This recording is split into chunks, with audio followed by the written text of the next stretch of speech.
Hindi na nga nadatna ng mag-asawa ang kanilang anak na si Trixie sa loob ng bar dahil nakaalis na nga ito bago pa man sila dumating. Kung kaya't huli na nga ang lahat dahil sumama na ito sa lalaking hindi niya kilala. Nakasalubong niya agad itong si Ino. Sinabi nito na wag na nilang hanapin siguro si Ino na sumama na naman si Trixie sa maraming lalaki o sa lalaki dahil yun naman ang tunay na ginagawa ng kanilang anak. Nasaktan ng ego na Romir kung kaya't sinakal niya itong si Ino. Sinabi nito na napapatunayan na sa korte na wala siyang kasalanan.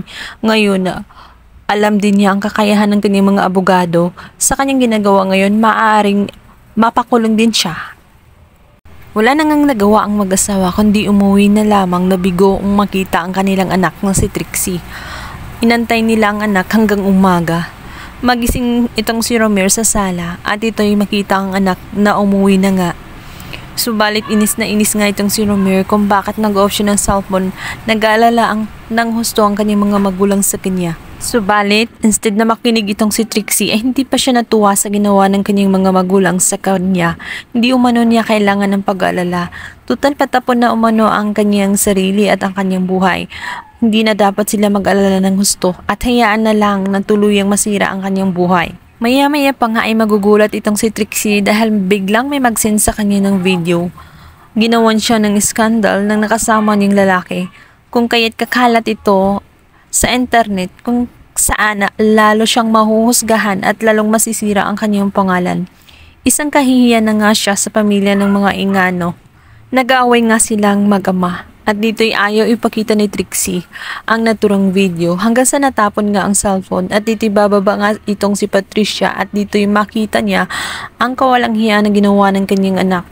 Labis siyang nasaktan at parang nadurog ang kanyang puso. Hindi niya sukat akalain na ang anak niyang pinalaki ay gano'n na ang kinahinat na ng kanilang anak na matagal nilang inalagaan at pinoprotektahan.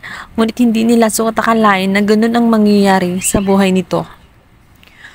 At walang ibang sisisihin nga itong si Trixie, kundi ang kanyang amang si Romir na minsang nagtaksil sa kanyang inang si Patricia.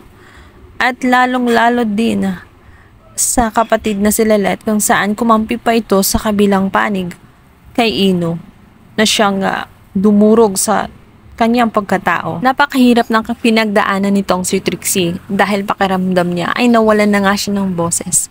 Hindi porkit nagsinungaling siya ay wala na siyang karapatan magsalita ng tama at pakinggan dahil sinungaling siya. Dito nga'y muling magkikita itong si Trixie at itong si Lelet. Susumbatan na naman ni Trixie itong kanyang kapatid na si Lelet kung masaya na ba daw siya sa kanyang ginawa na tuluyan na ngang nasira at nadurog ang kanyang pagkatao.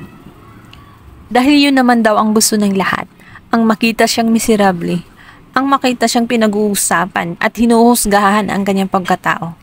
Ngayon ay masaya na ba ang lahat sa kanyang mga nagawa? Dito nga ay biglaan na lamang